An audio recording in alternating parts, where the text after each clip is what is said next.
Bismillah. Assalamualaikum warahmatullahi wabarakatuh. Semoga yang jawab salamnya paling kenceng bulan depan umroh bareng saya. Belum salam udah kenceng duluan. Assalamualaikum warahmatullahi wabarakatuh. Alhamdulillah. Innal hamdalillah nahmaduhu wa nasta'inuhu wa nastaghfiruh wa na'udzu billahi min syururi anfusina wa min sayyiati a'malina. Man yahdihillahu fala mudhillalah wa man yudlil fala hadiyalah. Wa asyhadu an la ilaha illallah wahdahu la syarikalah. Wa asyhadu anna sayyidana wa nabiyyana Muhammadan abduhu wa rasuluhu la nabiyya ba'dah. Allahumma salli wa sallim ala sayyidina Muhammadin sallallahu alaihi wasallam. Al-Fatih lima ughliq wal khatim lima sabaq. Nasiril haq bil haq wal hadi ila siratikal mustaqim. Wa sallallahu ala sayyidina wa nabiyyina Muhammadin wa ala alihi wa sahbihi ajma'in, amma ba'd. Yang kami hormati dan kami muliakan para alim ulama, para asatid dan asatidah, wabil khusus guru kita semuanya, Romo Yai Samadi. Semoga Allah panjangkan umur beliau dalam ketaatan, amin. Dikasih kesehatan oleh Allah sehingga terus ngebimbing kita semuanya, amin. Dipanjangkan umurnya, bahagia dunia akhirat, amin Allahumma amin. Juga yang kami hormati Bapak Kepala Desa yang sudah hadir, Bapak RT, Bapak RW, dan semua perangkat-perangkat desa. Juga yang kami hormati semua yang sudah ikut andil dan hadir dalam acara malam hari ini yang tidak bisa saya sebutkan satu persatu. Alhamdulillah, pada malam hari ini kita dimudahkan oleh Allah untuk hadir di sini. Kita hadir di sini pada malam hari ini tidak sekedar hadir atau hadir sekedarnya, tapi hadirnya kita ke sini karena Allah lah yang memudahkan kita untuk hadir dan undangan baginda Rasulullah yang menjadikan kita kumpul. Semoga perkumpulan ini menjadikan perkumpulan yang mendatangkan syafaat dari baginda Rasulullah sallallahu alaihi wasallam, yang menyelamatkan kita di dunia dan di akhirat nanti, amin Allahumma amin. Bapak Ibu yang dirahmati oleh Allah Subhanahu wa taala, pada malam hari ini Allah memudahkan kita di sini untuk hadir. Manja abil hasanati faminallah. Jadi kita hadir di sini itu bukan karena serta-merta kita, tapi Allah lah yang memudahkan. Kita punya niatan baik di hari kelahiran baginda Rasul sallallahu alaihi wasallam. Kita semuanya bersama-sama bergembira. Yang datang ke sini semuanya senang. Senang tidak, Bu? Kenapa? Dapat jajan. Kita semuanya hadir bahagia semuanya. Kenapa? Datangnya baginda Rasul sallallahu alaihi wasallam itu adalah rahmatan lil alamin, rahmat untuk semua di alam semesta, bukan hanya lil muslimin saja tapi semuanya. Karena kebesaran yang Allah berikan kepada baginda Rasul inilah menjadikan umatnya pun juga sebaik-baiknya umat. Karena umatnya Kanjeng Nabi sebaik-baiknya umat, maka ayo kita bersyukur kepada Allah karena sudah menjadikan kita sebagai umatnya Kanjeng Nabi. Nah, kecintaan inilah yang menjadikan kita bisa hadir. Keyakinan inilah yang menjadikan kita kumpul. Yang hadir ini karena punya keyakinan. Yakin apa? kalau hadir maulid Nabi mendapat keberkahan maka hadir. Punya keyakinan. Ada yang punya keyakinan kalau ikut marhabanan nanti dapat syafaat, akan dikasih syafaat. Yang datang nanti akan mendapatkan kesehatan, dikasih kesehatan. Dengan keyakinan inilah Allah memberikan kepada kita semua sesuai dengan keyakinannya. Makanya ayo kita niatkan hadirnya malam hari ini adalah menjadikan sebab kita mulia dan akhir di dunia dan di akhirat, dan selamat di dunia dan akhirat. Amin Allahumma amin. Bapak Ibu yang dirahmati oleh Allah Subhanahu wa taala. Perayaan kelahiran Kanjeng Nabi Muhammad atau bahagia akan lahirnya Kanjeng Nabi Muhammad itu adalah suatu keharusan. Bahagia itu sudah cukup. Kita hadir di sini bahagia aja sudah suatu ibadah. Di saat Abu Lahab berbahagia dapat dispensasi setiap hari Senin, padahal dia tidak beriman, apalagi yang terus berbahagia sementara kita diberi oleh Allah rasa iman. Maka dengan keimanan inilah kita menjadi orang yang istimewa, karena Rasulullah mulia maka kita pun dimuliakan. Dengan dasar inilah Nabi Muhammad SAW diberikan oleh Allah satu ayat, kuntum khaira ummatin ukhrijat linnasi ta'muruna bil ma'rufi wa tanhauna 'anil munkar. Kita dijadikan oleh Allah sebaik-baiknya umat. Maka bersyukurlah. Malam ini kita bersyukur karena kita dipilih oleh Allah. Dulu pada zaman Nabi Muhammad SAW, ada orang yang paling benci kepada Nabi Muhammad SAW yang namanya Fudalah. Pada suatu saat ketika Kanjeng Nabi Muhammad SAW sedang tawaf di Ka'bah, ditemani oleh beberapa sahabat Nabi Muhammad SAW, itu yang namanya Fudalah itu sudah menyiapkan pisau yang sangat tajam sekali, yang tujuannya adalah ingin memenggal lehernya baginda Rasul SAW. Kanjeng Nabi tawaf sekali, Fudalah di belakangnya Kanjeng Nabi, terus ngikuti Kanjeng Nabi. Harapannya nanti kalau ada kesempatan sedikit aja sahabat lengah, aku penggal lehernya Kanjeng Nabi Muhammad SAW. Sehingga satu putaran Kanjeng Nabi Muhammad SAW menoleh ke belakang. Fudalah, hatimu itu berkata apa? Jadi Kanjeng Nabi kayaknya kerasa ini. Hatimu berkata apa Fudalah? Kata Fudalah, ya Rasulullah, hatiku sedang berzikir kepada Allah, padahal mau bunuh. Kanjeng Nabi jalan lagi.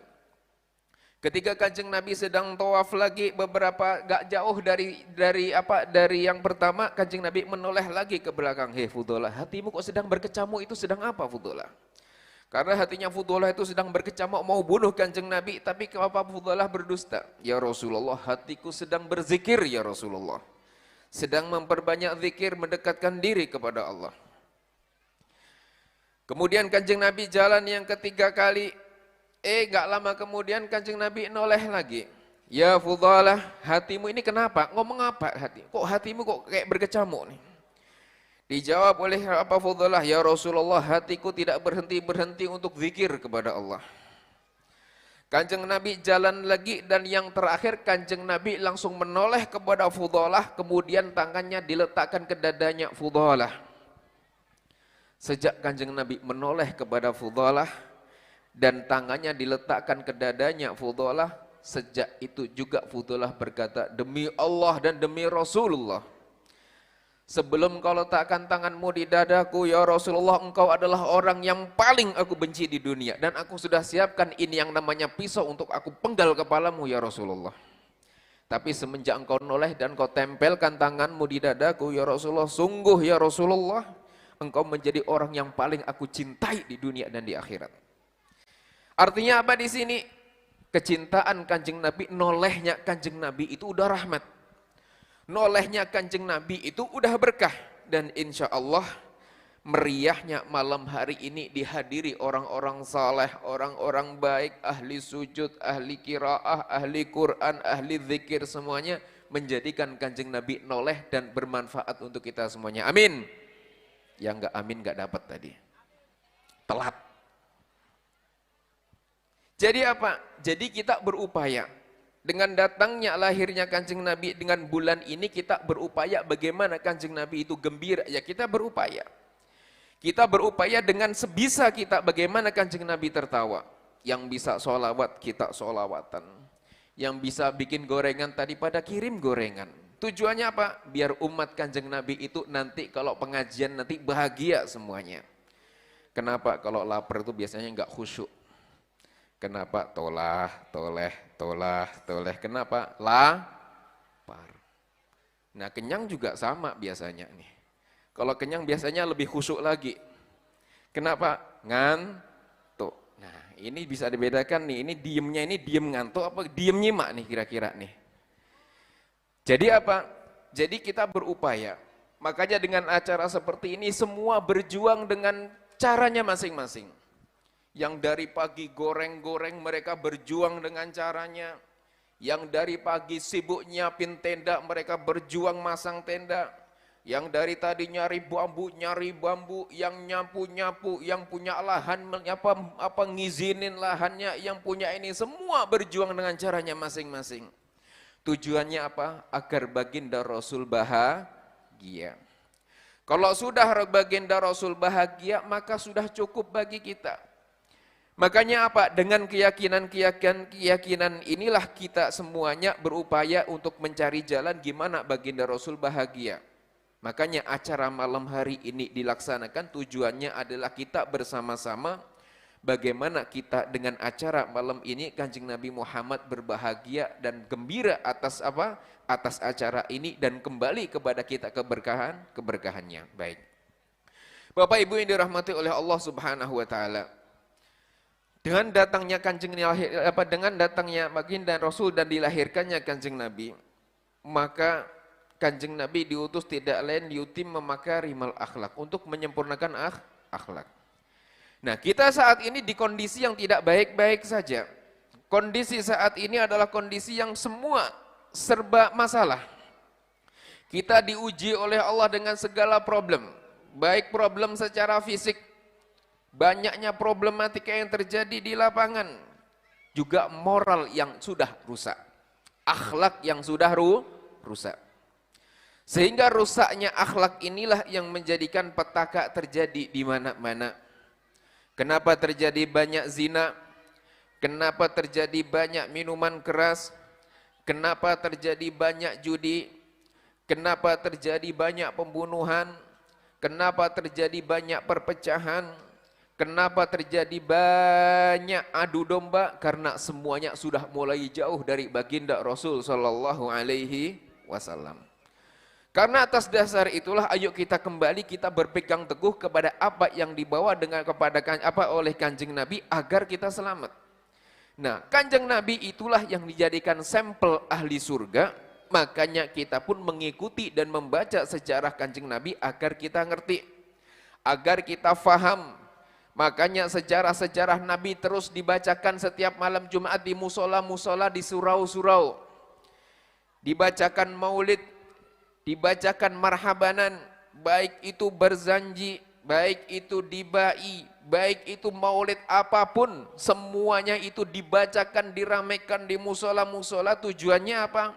Agar generasi saat ini generasi yang kenal dengan Rasul sallallahu alaihi wasallam. Karena tidak ada cara untuk mengenalkan Kanjeng Nabi kecuali lewat jalan seperti itu. Lewat jalan seperti ini.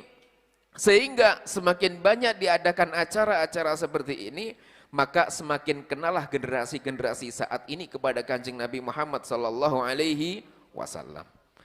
Nah, karena ada pepatah tak kenal maka tak sayang, maka kita pun berusaha bagaimana kita kenal dengan baginda Rasul sallallahu alaihi wasallam.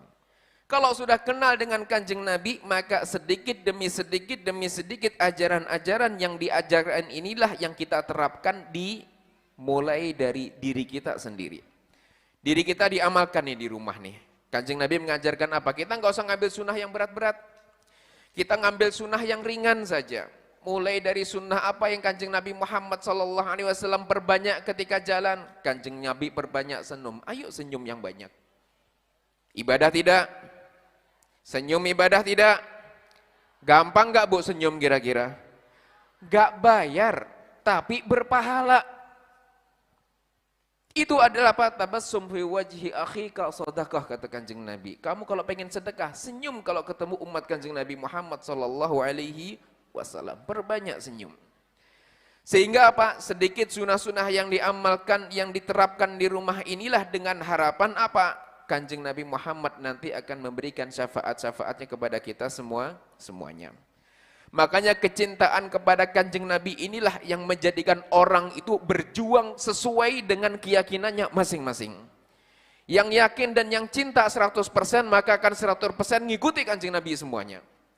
Yang yakinnya berapa cintanya cuma 50%, ya 50%. Yang enggak cinta kepada Kanjeng Nabi, yang enggak cinta sama sekali. Ada tidak? Ada. Ada orang yang cinta kepada Kanjeng Nabi, cintanya enggak kira-kira. Artinya apa? Artinya Kanjeng Nabi Muhammad sallallahu alaihi wasallam, kata sebagian sahabat ketika sebutkan di dalam hadis, ya Rasulullah, engkau lebih aku cintai daripada ibu dan bapakku. Kata apa? Kata mereka semuanya. Artinya apa? Artinya kecintaannya kepada Kanjeng Nabi luar biasa. Nah, kecintaan inilah yang menjadikan apa? Menjadikan Nabi Muhammad cinta kepada kita. Makanya membangun akhlak yang baik. Akhlak itu bukan sekedar adab atau sopan santun yang kita terapkan sehari-hari. Tapi adab itu adalah suatu apa? Suatu cerminan dari keimanan seseorang. Dalam hadis disebutkan man kana yu'minu billahi wal yaumil akhir falyukrim jarahu, kata Kanjeng Nabi. Yang punya iman hormati tetangga. Yang punya iman hormati tamunya. Yang punya iman ngomongnya yang baik. Kalau nggak bisa ngomong baik, diem. Nah, itu banyak hadis menyebutkan tentang apa? Tentang akhlak seseorang itu disambungkan dengan nilai keimanan. Artinya kalau orang itu nggak baik dengan tetangganya, mungkin imannya harus dipertanyakan. Itu di dalam hadisnya. Makanya tolak ukurnya apa? Tolak ukur iman seseorang itu adalah dilihat dari perilaku sehari-hari. Kalau perilaku sehari-harinya baik, maka cerminan imannya adalah iman yang sempurna. Banyak orang yang merasa iman. Kamu beriman nggak? Iman. Tapi kok ngomongnya jelek, ngomongin orang, lah itulah iman tapi belum sempurna. Tapi ketika seseorang kasih keimanan yang sempurna, maka dia akan baik di dalam apapun. Dengan dengan tetangganya dia baik. Dengan tamunya dia baik. Ketika berbicara dia baik. Kenapa? Cerminan dari keimanan yang ada di dalam hatinya. Makanya apa? Makanya akhlak itu harus diterapkan bukan sekedar hanya adab keseharian untuk ini, tidak. Akan tapi itu adalah timbulan dari keimanan seseorang kepada Allah dan Rasulnya, maka menjadikan akhlak dan aktivitas sehari-harinya itu adalah timbul dari keimanannya. Nah, iman inilah yang menjadikan orang tadi berjuang dengan kecintaannya masing-masing. Yang cintanya benar-benar yang ngikuti Kanjeng Nabinya nggak kira-kira. Makanya disebutkan di dalam Maulid Tibai, Salatullahi malahat kawakib ala mat khairi man ragiban najakib. Hada hadis surah bismil habaib hadza syukru a'tafar ragaib. Hada hadis surah bismil habaib. Jadi orang-orang para pengembala onta itu kalau sudah menyanjung Kanjeng Nabi, sholawatan ngimbal ontanya, sambil menggiring ontanya itu dia membaca sholawat, membaca Kanjeng Nabi, menyebutkan nama Kanjeng Nabi. Apa?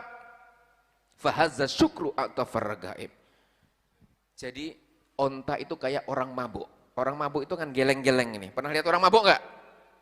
Orang mabuk kan caranya geleng-geleng nih, menikmati kan gitu kan, geleng-geleng itu. Onta pun sama. Ternyata onta itu kalau dinyanyikan sholawat kepada Kanjeng Nabi kayak orang mabuk disifati disebutkan ini. Artinya apa? Hazza syukru a'tafar ragaib. Itu onta itu geleng-geleng. Saking nikmatnya. Itu binatang. Kok ada orang dibacakan sholawat kok teriak-teriak nggak nikmat? Itu kayaknya binatang itu kalah itu kayaknya kan gitu kan. Jadi apa? Jadi binatang pun kalau disebutkan Kanjeng Nabi itu bahagia. Makanya Kanjeng Nabi Muhammad sallallahu alaihi wasallam ketika dilahirkan di dunia, maka semua pun ikut bahagia. Fa kullu dabbatin li Quraisyin nataqat bi fasihal ibarah mu'linatan bi kamalil bisyarah. Makanya malam kelahiran Kanjeng Nabi itu binatang semuanya ngomong semuanya. Gak ada yang gak ngomong. Onta, keledai, sapi, semuanya ngomong semuanya. Kenapa? bikamalil bisyarah, Kanjeng Nabi sudah lahir. Gembira semuanya. Itu binatang. Makanya yang enggak bahagia atas lahirnya Kanjeng Nabi itu cuma iblis.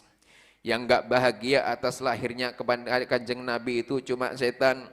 Makanya ketika semua binatang berbicara, semua binatang ngobrol atas kelahiran Kanjeng Nabi, cuma setan yang teriak-teriak di Gunung Jabal Abi Kubis. Hei setan, ini musibah ini.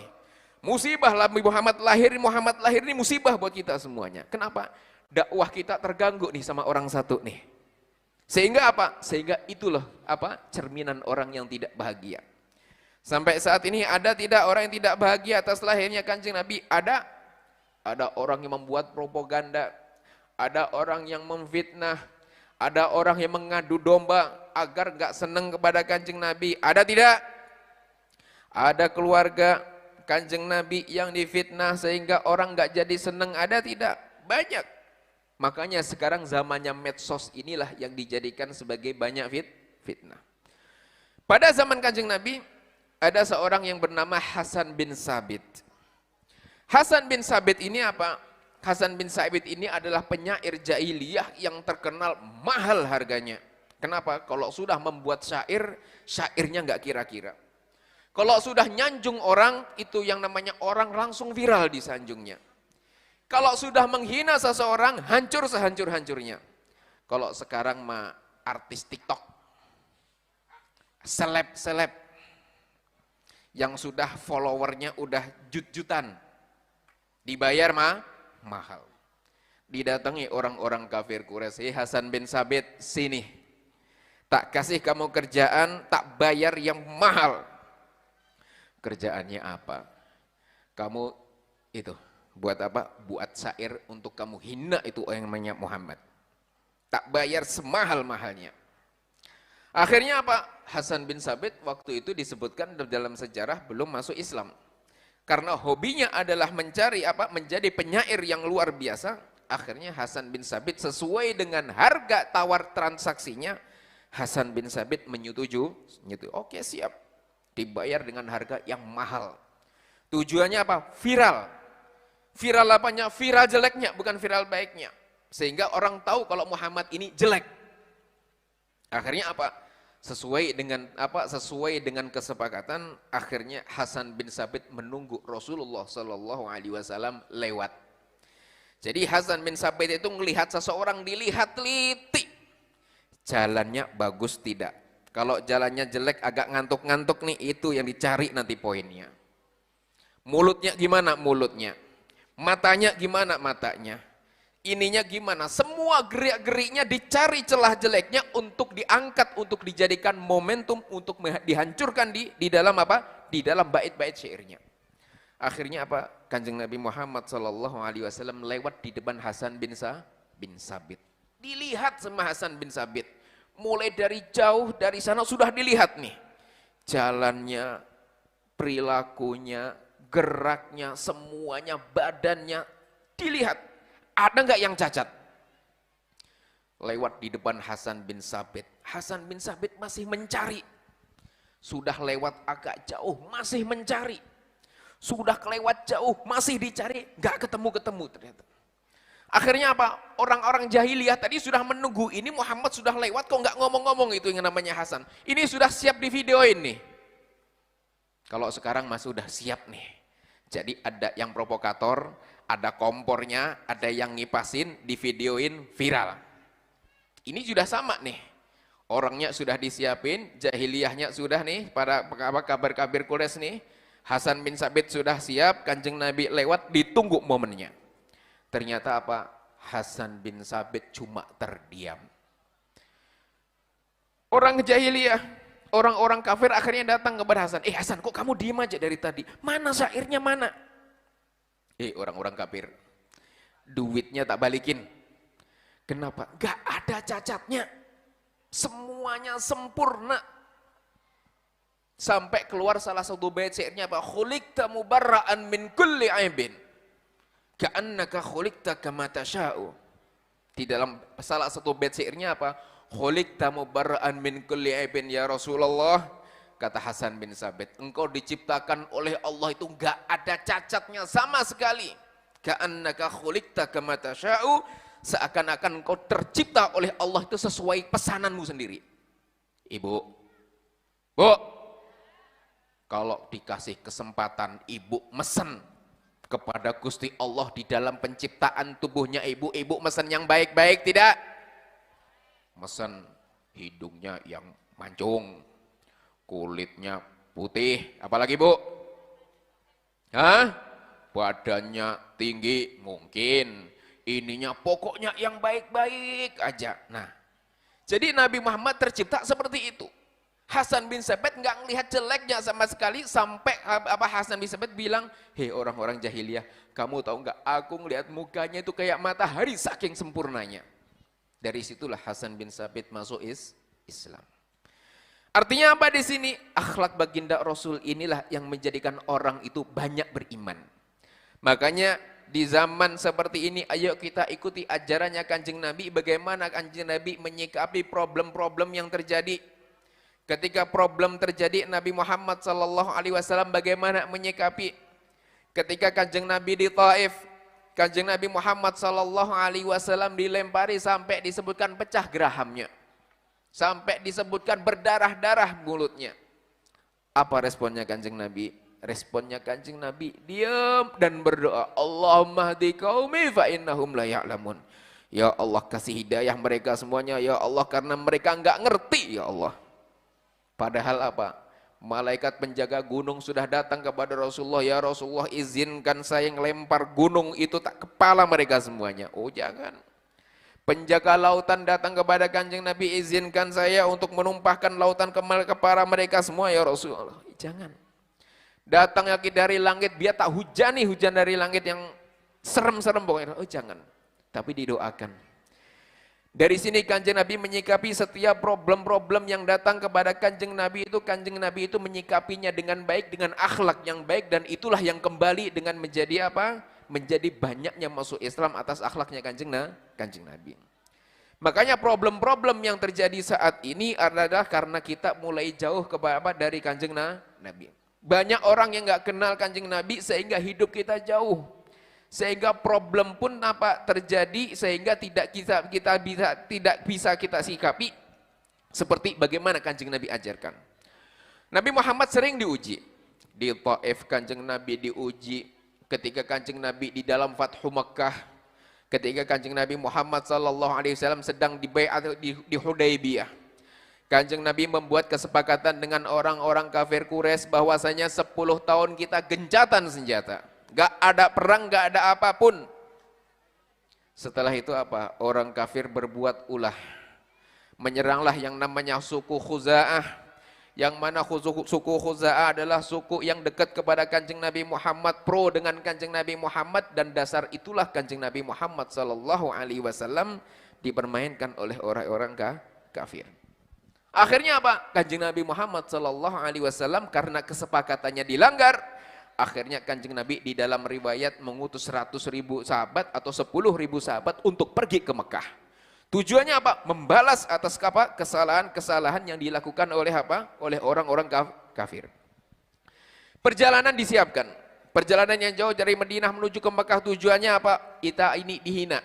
Harus kita tegakkan, kita harus membalas karena Islam diinjak-injak. Akhirnya Kanjeng Nabi berangkat dengan beberapa sahabat, dengan 10.000 sahabat, dan sebelum sampai ke Mekah Kanjeng Nabi berpesan kepada sahabat-sahabat semuanya, hei sahabat, bikin api unggun yang banyak, tampakkan kita adalah orang yang banyak sehingga mereka takut semuanya. Akhirnya apa? Akhirnya Abu Sufyan yang waktu itu belum beriman kepada Kanjeng Nabi Muhammad mendengar bahwasanya Nabi Muhammad dengan beberapa sahabat dan para pasukan-pasukannya menuju Mekah untuk menggempur Mekah karena perjanjian yang dinodai. Akhirnya apa? Abu Sufyan mencari apa? Mencari berita. Betul tidak Muhammad dengan para sahabat-sahabatnya sedang pergi ke Mekah? Dicarilah kabar dan bertemulah dengan pamannya Nabi Muhammad SAW, Abu Talib. Benar tak Muhammad mau ke Mekah? Cepetan kamu ngadep kepada Kanjeng Nabi sana. Damai sana. Udah jangan bikin ribut. Akhirnya apa? Abu Sufyan bertemu membuat kesepakatan kepada Kanjeng Nabi Muhammad, ya Rasulullah, Muhammad kita damai saja. Oh tidak bisa. Kita nggak bisa damai. Kita dinodai. Kita sudah berjanji 10 tahun nggak ada peperangan, tapi ini dinodai. Akhirnya apa? Akhirnya Nabi Muhammad SAW menampakkan Islam itu adalah apa? Islam itu adalah tegas ketika injak. Akhirnya apa? Kembali Nabi Muhammad SAW dengan akhlak yang mulianya, Nabi Muhammad SAW memaafkan. Ya sudah Abu Sofyan, saya maafkan. Ya sudah Abu Sofyan, saya saat ini gak jadi perang. Atas sabarnya Kanjeng Nabi, atas akhlaknya Kanjeng Nabi, saat itu juga Abu Sofyan masuk Islam. Yang tadinya mau merangin Rasulullah, berubah 180 derajat menjadi orang yang membela Rasulullah. Akhirnya apa? Abu Sofyan masuk Islam. Ketika Abu Sofyan masuk Islam, Nabi Muhammad SAW berkata, barang siapa yang masuk rumahnya Abu Sofyan fahuwa amin. Barang siapa yang masuk rumahnya Abu Sofyan, dia aman. Kenapa? Selainnya gak aman semuanya. Kata Rasulullah. Tapi ternyata apa? Akhlaknya Kanjeng Nabi bisa merubah semuanya. Yang tadinya benci pun menjadi cinta. Makanya problem-problem saat ini bagaimana kita selesaikan dengan yang baik. Banyaknya provokator yang ada di jalan, banyaknya provokator yang banyak di sosial media, banyaknya adu domba, banyaknya aniaya, banyaknya problem-problem yang terjadi di lapangan ya karena tadi akhlak Nabi Muhammad sudah mulai ditinggalkan di generasi-generasi saat ini. Makanya mengenalkan anak kepada Kanjeng Nabi itu adalah penting, mengenalkan anak kepada agama itu adalah suatu yang penting. Saat ini pendidikan agama dinomor 2-kan, tapi pendidikan formal yang dinomor 1-kan. Pendidikan formal dicarikan yang bagus, sekolahnya yang bagus, sekolah yang mahal, sekolah yang ini, bayarnya sekali masuk 50 juta, 60 juta, dibayar untuk formal, untuk dunia, untuk urusan materi. Tapi urusan akhirat jomplang, dicarikan yang murah, semurah-murahnya. Kadang murah itu masih ditawar. Udah ditawar, nunggak lagi. Ketika ditagih, ngamuk-ngamuk.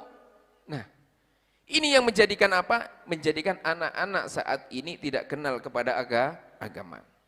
Makanya kita sebagai orang tua, ayo tanamkan agama yang baik kepada anak-anak kita semuanya. Karena kebutuhan untuk agama itu bukan hanya kebutuhan 60 tahun, tapi kebutuhan agama inilah yang menjadikan kita selamat bukan hanya di dunia saja, tapi juga di akhirat. Selamat di dunia, kalau nggak selamat di akhirat rugi. Jadi apa? Jadi belajar itu bukan hanya belajar urusan duniawi, tapi bagaimana kita juga imbang untuk menyekolahkan anak kita, urusan akhirat juga dikenalkan. Itu penting. Generasi-generasi saat ini, generasi-generasi muda. Sekarang lihat, dulu yang namanya surau itu kalau habis maghrib itu penuh semuanya anak-anak kecil. Sekarang masih rame nggak Bu? Sekarang rame apa sepi? Rame di mana? Di dongeng. Di dongeng yang rame, nyatanya nggak ada, karena sepi semuanya. Kenapa? Sudah berubah. Generasi-generasi saat ini tidak seperti generasi yang dulu, makanya ayo kita jaga yang benar-benar, kita bentengi anak-anak kita dengan akidah yang benar, dengan akhlak yang benar. Di saat-saat ini kita diuji dengan bermacam-macam konflik, dengan bermacam-macam moral yang sudah mulai rusak, terjadi zina di mana-mana, teler di mana-mana, judi di mana-mana. Ayo kita kembali. Apa yang menjadikan ini semuanya terjadi? Orang tidak melakukan suatu kemaksiatan kecuali imannya saat itu dicabut oleh Allah. Makanya kita minta agar iman itu terus nancep di dada agar kita tidak melakukan kemaksiatan. Nah, akidah inilah yang harus kita terapkan di anak kita semuanya. Makanya generasi saat ini adalah generasi yang harus kita pikirkan. Banyaknya problem-problem yang berhubungan dengan moral, ayo agamanya ditingkatkan. Kenalkan dengan agama, kenalkan dengan ulama, kenalkan dengan pondok pesantren, kenalkan dengan madrasah, kenalkan dengan kiai-kiai bagaimana mereka membuat pondasi-pondasi agama yang kuat. Itu adalah pondasi yang benar. Selebihnya apa? Selebihnya barulah kita tambah dengan ilmu-ilmu yang lainnya. Karena kita pengen selamat itu bukan hanya di dunia saja, tapi juga kita berharap kita pun juga selamat di akhirat. Makanya pernah suatu hari Kanjeng Nabi Muhammad SAW diceritakan nanti di akhirat ada orang yang mau dimasukkan ke dalam neraka. Mau diseret masuk ke dalam neraka. Ketika orang tadi mau masuk ke surga, ditariklah dari dalam neraka, malaikat bertanya, kamu siapa kamu? Yang mau masuk surga ditanya, kamu kenal nggak yang nyeret ini? Saya nggak kenal malaikat. Lu kok nyeret kamu? Ya nggak tahu. Kata yang nyeret dari dalam neraka, orang ahli neraka, ada hubungan apa kamu dengan ahli surga ini? Malaikat, saya nggak ada hubungan apa-apa. Saudara bukan, tetangga juga bukan. Terus hubungannya apa? Saya nggak punya hubungan dengan ini orang ahli surga. Terus kamu kenapa nyeret? Oh, ada ceritanya di dunia. Ceritanya bagaimana? Malaikat, saya dulu pernah ketika di dunia, saya itu melakukan dan terjerumus ke dalam jurang-jurang kemaksiatan. Saya pernah suatu hari ketika di dunia itu saya sedang berduaan di semak-semak dan itu orang lihat saya ya Rasulullah. Apa malaikat? Tapi itu orang diam saja wahai malaikat sehingga saya terjerumus kepada kemaksiatan. Seandainya orang itu negur saya, seandainya orang itu ngingetkan saya, seandainya orang itu ngusir saya, mungkin saya tidak terjerumus ke dalam jurang kemaksiatan. Tapi karena dia diam saja, jadi saya melakukan maksiat dan saya nggak terima. Terus bagaimana? Ya masukkan neraka sama saya. Dimasukkan ke dalam neraka. Artinya kemaksiatan yang terjadi yang harus diperangi itu bukan hanya tugasnya ustadz, bukan hanya tugasnya kiai, bukan hanya tugasnya para alim ulama, bukan, tapi tugas semuanya. Tugasnya siapa? Semuanya. Mulai RT-nya, mulai RW-nya, mulai lurahnya, mulai pecamat, bupati, ke atas semuanya kok ada kemaksiatan kok diam saja, itu yang nanti akan diseret duluan masuk neraka. Nggak ada hubungan apa-apa. Tapi hubungannya apa? Ya hubungan tadi. Urusannya adalah urusan ada amar ma'ruf nahi mungkar yang tidak ditegakkan. Nah, maka dasar dari itulah ayo kita semuanya kita mulai dari yang terdekat. Kita mulai dari keluarga, kita mulai dari tetangga, kita mulai dari semuanya. Ayo kita jaga akhlaknya dengan akhlak yang baik. Kullukum ra'in wa kullukum mas'ulun an ra'iyatihi. Setiap kita akan dimintai pertanggungjawaban di hadapan Allah atas semua kelalaian-kelalaian yang terjadi. Kemaksiatan yang terjadi, yang di mana-mana terjadi itu semuanya ikut andil di dalam pemberantasan. Kita semuanya itu ikut andil. Kita sering nggak ngeliat kemaksiatan? Saya tanya Bapak Ibu semuanya sering tidak? Sering. Mungkin ada orang tuanya yang biarkan anaknya maksiat juga ada. Anaknya jalan kemana-mana, dibonceng sana, bonceng sini, bukan mahramnya. Dosa tidak? Dosa tidak? Jangan dikira argo dosanya nggak jalan, Bapak Ibu semuanya jalan itu. Pacaran nggak ada hubungan, ini semuanya dosa tidak? Dosa tidak? Dosa. Belikan motor, motornya buat bonceng yang bukan mahramnya, dosa tidak? Dosa. Belikan HP dipakai yang tidak-tidak, dosa tidak? Makanya banyak perangkap-perangkap dosa yang sudah kita berikan. Jangan sampai kembali ke kita dengan memberatkan di akhirat nanti. Makanya ayo kita bersama-sama kita perbaiki. Yang kurang baik ayo makin diperbaiki agar semuanya selamat. Kenalkan lagi kepada Kanjeng Nabi bagaimana sosoknya Kanjeng Nabi di dalam kehidupan sehari-harinya. Bagaimana Kanjeng Nabi dengan keluarga sabarnya. Bagaimana dengan Kanjeng Nabi dengan orang-orang kafir, santun dan lain sebagainya. Ayo kita tiru semuanya. Kanjeng Nabi adalah figur yang dihadirkan oleh Allah sebagai sosok yang luar biasa, santun di dalam hariannya. Dianiaya orang Yahudi, Kanjeng Nabi enggak balas. Dianiaya sama orang kafir Quraisy, Kanjeng Nabi sabar. Kenapa Kanjeng Nabi sabar? Urusannya adalah urusan pribadi. Tapi kalau urusannya adalah urusan agama, Kanjeng Nabi angkat pedang. Urusannya agama. Di sini sama, kalau urusannya syariat gak bisa tawar-menawar. Kalau urusannya halal haram itu harus ditegakkan.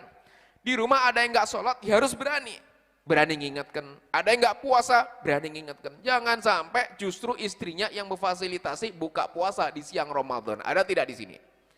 Suaminya mau berangkat, nih bulan Ramadan nih. Mau bulan Ramadan, suaminya mau berangkat kerja, dibakalin kopi. Kenapa? Daripada bapak ke warung malu-maluin, mending emak bawain kopi dari rumah. Suaminya masuk neraka, istri-istrinya masuk neraka. neraka. Kan saya nggak ikut-ikutan, malaikat kamu memfasilitasi. Sama.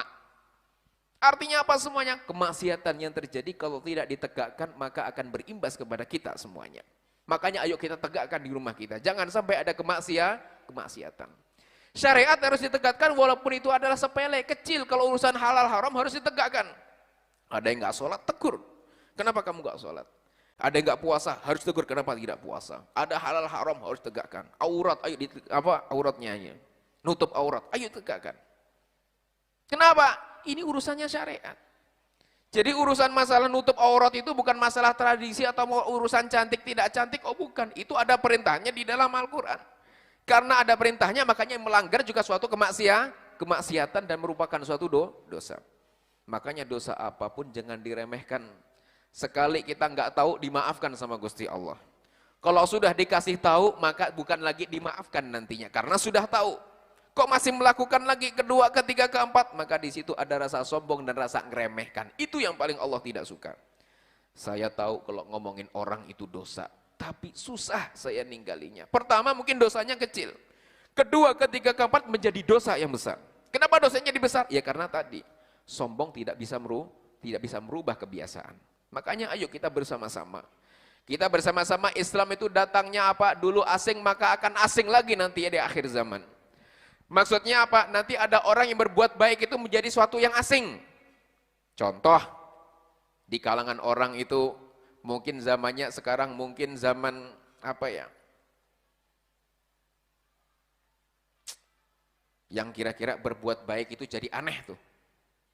Contoh gini, pengajian, contoh. Ibu mau kemana? Saya mau pengajian. Ngapain pengajian? Zaman sekarang itu zamannya sudah beda. Ngapain ngaji capek-capek malam-malam ini? Semuanya sudahlah di rumah saja, lihat oh, ini godaan. Sehingga apa? Akan menjadi aneh. Orang nasihati ibu, ayo sholat. Ih, ibu kamu kayak sok pinter, kayak sok alim loh. Apa? Kebenaran akan apa? Akan ditanggapi dan dibungkus dengan sesuatu yang aneh. Itu akhir zaman. Akan tapi kata Kanjeng Nabi, sangat beruntung bagi orang yang bisa bertahan di zaman yang seperti itu dengan memegang syariat. Jadi apa? Jangan malu dengan memegang syariat. Yang lain buka aurat, kita tutup auratnya. Kamu ini zaman sekarang itu waktunya buka aurat.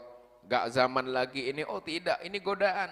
Ini adalah hukum Allah, ini adalah syariat. Ayo kita tegakkan semuanya. Tujuannya apa? Agar kita selamat. Makanya lahirnya Kanjeng Nabi bukan hanya membawa syariat, tapi untuk menyempurnakan akhlak semuanya. Akhlak yang kurang baik diperbaiki. Makanya kita perbaiki akhlak kita setiap hari.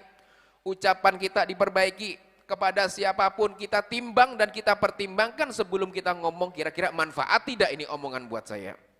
Karena apa? Kemaksiatan sedikit pun kalau itu adalah maksiat maka akan dicatat sebagai dosa dan setiap dosa akan dimasukkan ke dalam neraka. Makanya kita di malam hari ini cuma kita punya harapan.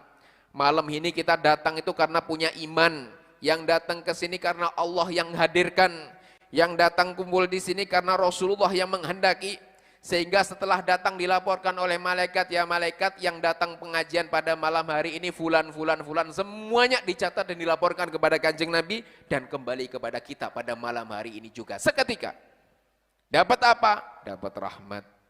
Dapat apa? Dapat ampunan. Dapat apa? Dapat kesehatan. Dapat apa lagi, Bu? Snack katanya. Dapat snack, dapat berkat, dapat ini semuanya. Itu bonusnya. Tapi utamanya ya tadi, ada rahmat, ada ke ini semuanya. Itulah yang kita harapkan malam ini. Jadi apa? Semoga acara hadirnya malam hari ini menjadikan kita dicintai oleh Kanjeng Nabi Muhammad SAW. Dihadiri oleh para ulama, para kiai, Pak Yai Samadi juga hadir. Semoga berkat datangnya beliau dan juga semuanya yang sudah ikut andil di sini, berkat ahli sholat yang hadir, berkat ahli sujud yang juga hadir, berkat ahli Quran yang hadir di sini menjadikan kita nanti mendapatkan syafaat dari baginda Rasul sallallahu alaihi wasallam. Baik, semoga yang sedikit ini adalah bermanfaat untuk kita semuanya dan semoga malam ini adalah malam yang menjadikan kita semakin baik. Malam yang menjadikan kita makin rindu kepada Kanjeng Nabi. Semakin kita cinta kepada Kanjeng Nabi, maka semakin kita tiru semuanya. Mulai yang kecil. Terkecil kita ikuti mulai dari sunnah-sunnah yang terkecil. Ayo kita ikuti semuanya. Tujuannya agar Kanjeng Nabi senang dan kita mendapatkan syafaat dari Rasul sallallahu alaihi wasallam. Baik, semoga yang sedikit ini adalah bermanfaat untuk kita semuanya dan semoga kita dijadikan sebagai umat-umat yang diberikan syafaat oleh Kanjeng Nabi Muhammad sallallahu alaihi wasallam.